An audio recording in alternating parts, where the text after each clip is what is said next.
Hey everybody, how's it going? Tom here. Just wanted to take a minute to give you guys some tips on how to dial in your in-ear mix on Sunday mornings. We're going to try and shoot through this as quick as possible just to be respectful of your time. So hopefully this won't be too painful, but I do think it will be beneficial and I think it will help address some of the things that you guys have asked about on Sunday mornings. So we'll dive right in. The first thing we need to talk about is where to set your pack volume. This is important because if you do it the wrong way, you can experience some things like an overly compressed mix, or a mix that's limiting, a mix that doesn't have any dynamic range, a mix where things are combating each other and it feels like nothing is sticking out. So knowing where to set your pack and how to set your levels is pretty important stuff. So I usually on our Sennheiser packs here recommend that you crank it up to about 75% as a general starting point for how loud your mix is going to be. On the pack itself, that's right around where it says 6 or 7. 75% is a good starting point because it gives you some room to back off if you need to, but it also factors in some headroom to bring things up a little bit if you need your overall mix to be a little bit louder. Now, the reason it's important to set the volume that way on the pack and not in your mix, and this is where the issues have been coming from, is that when you push a mix really hard going into the in-ear transmitter, the transmitter has a limiter that's going to start clamping down on your mix because it's trying to protect your hearing. It's trying to prevent things like pops and loud noises from coming through that would otherwise be unwanted. So if you have your pack turned down too much and you're trying to make up for all that volume by pushing your mix and all the individual channels, all you're doing is forcing that limiter to clamp down on your entire mix, and you'll experience those problems of lack of clarity, lack of dynamic range, things like that. So definitely first tip is set your pack to about 75%. Leave the master for your mix on the app at 0 or unity gain. There's really no reason to adjust that. It's just another variable that you can go ahead and take out of the equation. So leave that at 0, 75% of the pack, and then adjust your channels accordingly. Now, this does mean for some of you guys that have been running the packs that you're probably going to want to start bringing those things down as soon as you can, because I've noticed the mix is running pretty hot lately. Tip number 2 is checking your batteries. You, as the vocalist or instrumentalist musician, you're responsible for the batteries in your pack and whether they're good or not. So if the pack has 2 bars or less, we typically will go ahead and switch out those batteries for a fresh set. The reason this is important is, well, obviously, number one, if the pack dies during a set, that's going to be miserable for you and probably miserable for everybody else in the band. It's super uncomfortable, really challenging, and is no bueno for anyone. The second reason we check batteries is that as a pack dies, you can start to experience more interference, more RF popping in your ears, and that'll sound like swirly things or swishes or that shh sound.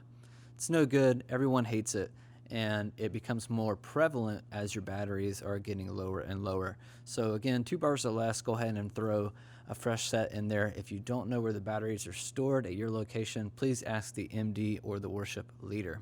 Tip number 3, and the nerdiest part of this whole video, because I'm a total dork, is explaining how your hearing interacts with frequencies and how that affects your mix. So I've drawn this super high-tech diagram that breaks your hearing down by frequency. And typically in audio world, we break frequencies down into lows, mids, and highs. So low frequencies, mid frequencies, and high frequencies. The reason this is important is different sounds and instruments live in different parts of that frequency spectrum. And if you think of this as a container, then each instrument you're sending into your mix is like sand. So the more that you send of each instrument, the more you fill up these different frequency bands, which is important because that means the quicker you'll run out of room. For example, the kick drum and the bass guitar both live in the low frequency area. So if I fill up my container with this much sand and call that the kick drum, then I've only got this much room for the bass, right? Which isn't necessarily going to be a problem for you. You just need to prioritize what you need to hear more of. Where this gets really important is in relation to the mids, though. That's where vocals live. That's where guitars live. That's where keys live. That's where a lot of the synths and pad sounds from the track are going to live. Where this comes into play is someone will say something like, hey, my vocals getting lost when things get going in the song, or my guitar is getting lost, or everything sounds like it's all running together and there's no definition. If that is something you're experiencing, it means you probably have too much going on in the mid-range and you need to start pulling stuff back, because only one thing can be prominent. Again, if this is a container and I'm a vocalist and I have this much of my mid frequency area of hearing filled with guitar sounds or track sounds, then I've only got this much room to fit my vocals. So that's not going to work for you. Again, you can have all that stuff in your mix. You just need to prioritize what you want to be the loudest. Typically, it's going to be click at the top, then you're going to want your vocal or instrument, and then everything else falling behind that. The key to that and the caveat is that you don't want your voice or instrument so isolated that you become timid whenever you sing a note by yourself or strum a chord or whatever. A lot of times when someone has only click in their instrument super hot and everything else is far back behind it, they'll start to strum or sing timidly because they feel like they're alone. They feel like the rest of the band isn't with them. And that's not how it translates to the audience in the front of house, but that's how it'll translate in your ears.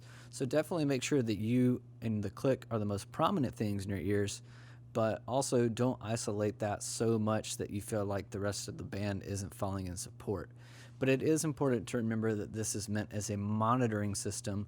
It's not going to sound like a CD, and it's not supposed to sound like a CD. So rather than focusing on how can I cram everything in there, start thinking about what you can take out. The first thing that I'll recommend people start to take out if they feel like they can't get their voice or their instrument ahead of everything else is the track, because the track covers a broad spectrum of frequencies. It has a lot of dynamic range. There's a lot going on in there at different points throughout the song, and a lot of times you don't realize it until the song gets heavy. So the first thing I would say if you're experiencing any of those negative things is pull the track down, because while that sounds great for the audience and great at front of house, it's not necessarily super beneficial for you to have cranking in your ears, except for drummers. Drummers usually love a lot of track. Speaking of drums, if you're a drummer and you're having an issue staying on click and staying on tempo, or if the sound guy's asking you to consistently hit harder, one thing you might want to do is take your drums completely out of your ears.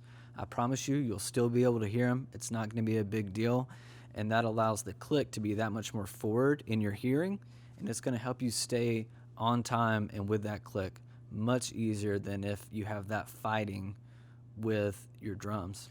That's one complaint we'll get from drummers a lot of times is once they get going and they're hammering away at the kit, they lose the click, and that's how they say, I lost it.